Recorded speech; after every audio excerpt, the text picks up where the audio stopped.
Hello again, YouTubers, on with SpongeBob 101 back here again on the SpongeBob channel with another Kamp Koral SpongeBob's Underyears episode review video. In this video, we are reviewing episode number 11, Kraken and Squatch Swap. It's stand-up comedy night at Kamp Koral, and the campers are ready to laugh until they scream. Also, Patrick gets confused with a young Seasquatch while out in the woods. Without further ado, let's dive right into these episodes.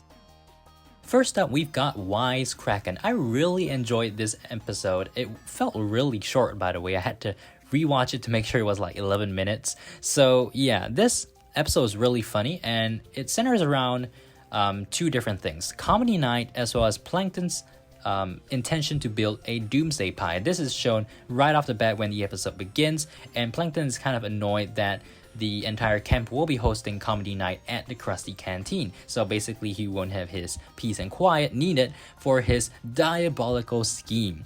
On the surface, we do see SpongeBob, Squidward, Patrick, and even Mr. Krabs handing out cartons of milk, which everyone has to pay for. And there's this really hilarious part where Squidward said something really lame, and then they start squirting like milk at his face out of their noses, which is just so silly, but it makes for a great scene, I guess. Anyways, comedy night begins, and we have all the various campers starting to come on stage and telling jokes. We also have Nosferatu being the comedy drummer. He does that thing after he finishes drumming.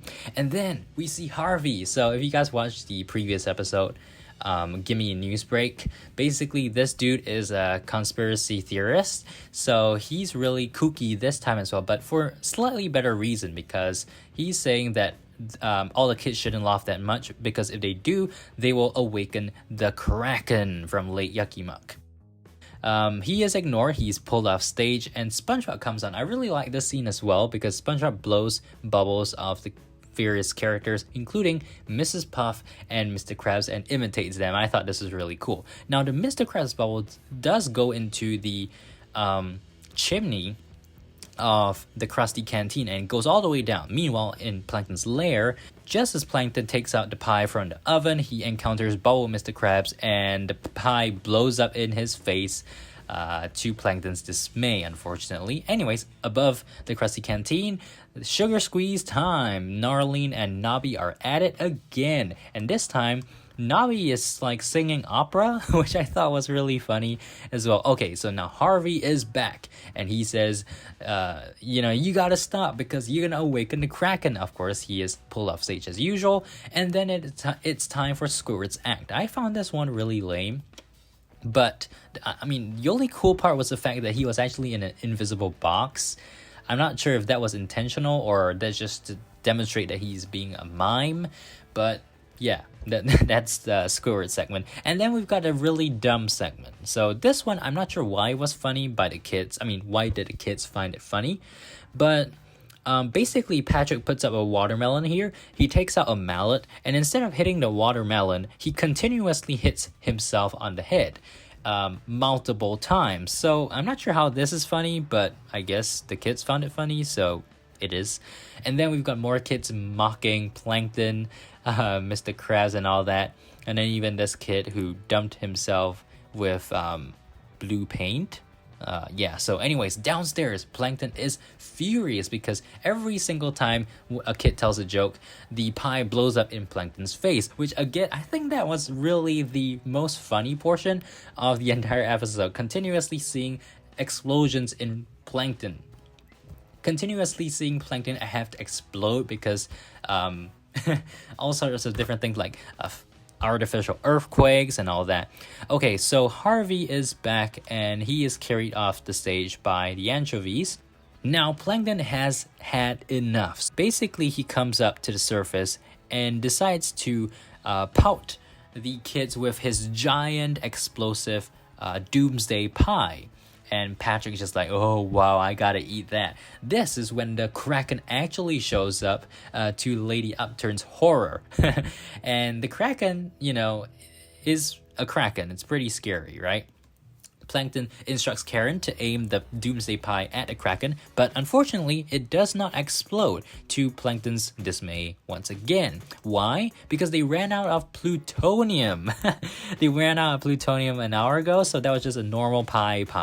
This is when the Kraken just transforms into his normal self and uses Plankton as a mic. I'm not sure how that works, but it's a cartoon, so I guess it worked because it had to.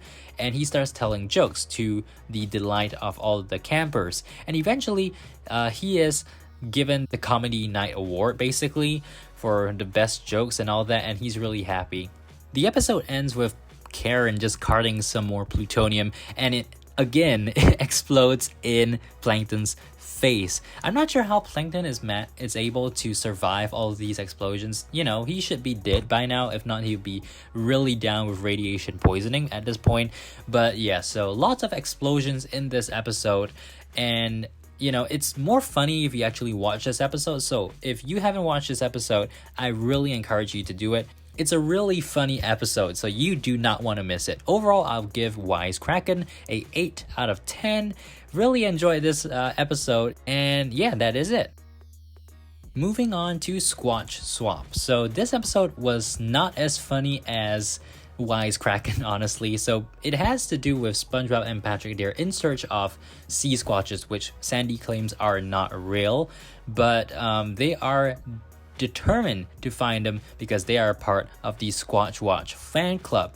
And Patrick actually says that he collects Seasquatch toe clippings, which is really gross, and Sandy is of course very amused at what they are doing. Eventually though, they come across various things that look like Seasquatches but aren't, and there's this really hilarious part where they encounter Bubble Bass, who's eating a sandwich, and Bubble Bass is just like, "Do you mind?"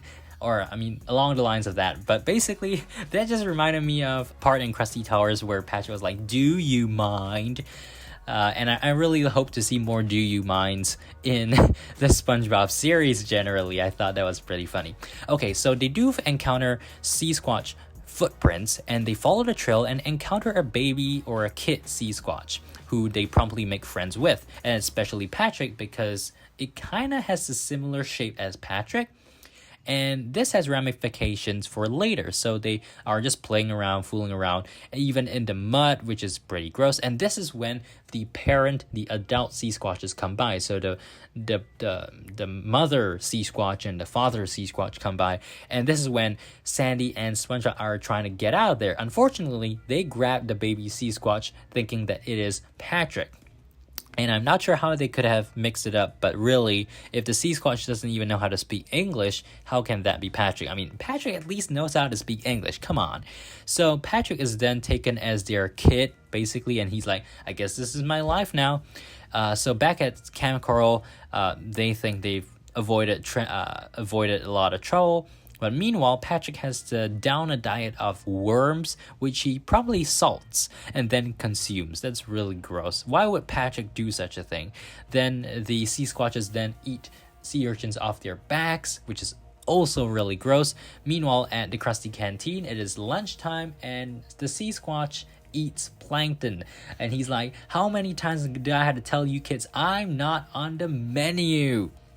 Right? So yeah, meanwhile Patrick is having a lot of fun, and he gets chucked into this waterfall. This causes all the mud to wash off, and when he emerges, the father Seasquatch realizes that he is not his child, and this causes Patrick to run for his life back to Kamp Koral. He also tries to take refuge in the outhouse, which Squidward refuses to let Patrick do because he's not done, right? And this also impacts the end of the episode later. So the Seasquatches are here in Kamp Koral, and they basically destroy a whole bunch of stuff looking for their kid. And there's this part where Sandy's SpongeBob and the baby Seasquatch return to Kamp Koral, and the Seasquatch has presumably eaten the seahorse, which is pretty horrendous. But SpongeBob and Patrick are just like, okay. And meanwhile, Patrick is still running for his life. He runs up the announcer tower and is promptly well, the tower basically crashes down. It's just made of wood. But thankfully, the baby Seasquatch arrives in time and they leave peacefully. So yeah, that's basically the episode. I'm not sure what I should say about this. It's a really simple plot and basically a mix-up where Patrick gets mistaken for the Seasquatch baby. At the end of the episode, though, they're basically, as the Seasquatches are leaving Kamp Koral, the father Seasquatch carries up the outhouse and takes it away with him. There's no explanation as to why this is a thing, but yeah, basically now Squidward has been abducted by the Seasquatches. So what will happen to Squidward? Perhaps we will never find out. Overall, I'll give Squatch Swap a 7 out of 10. It's not really fantastic. It's just a mediocre episode, but again, it's not bad, so I'll give it 7 out of 10. So yeah, that's all for this review actually. Make sure to subscribe, like, favorite, comment, etc. Keep it right here on SpongeBob 101. If you have any opinions about these two episodes, feel free to share them in the comments box below. I always love reading your comments, and of course, I will try to respond to them if there are any. So yeah, that's all for this one. Make sure to stay tuned for the next SpongeBob video coming real soon. Till then, see you guys next time. Bye!